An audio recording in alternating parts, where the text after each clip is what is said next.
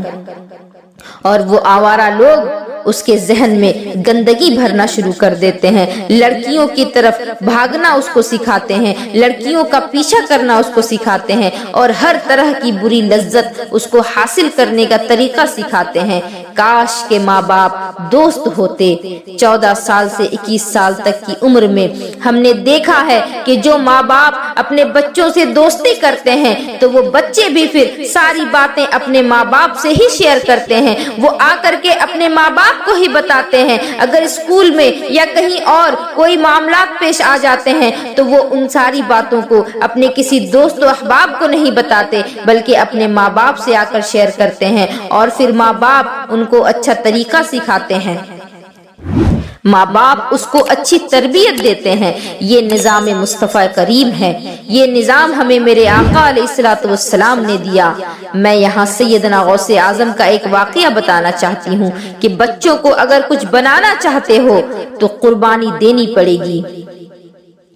ہزاروں سال نرگس اپنی بے نوری پہ روتی ہے، ہزاروں سال نرگس اپنی بے نوری پہ روتی ہے، بڑی مشکل سے ہوتا ہے چمن میں دیدور پیدا، اور مٹا دے اپنی ہستی کو اگر کچھ مرتبہ چاہے، مٹا دے اپنی ہستی کو اگر کچھ مرتبہ چاہے، کہ دانہ خاک میں مل کر گلے گلزار بنتا ہے۔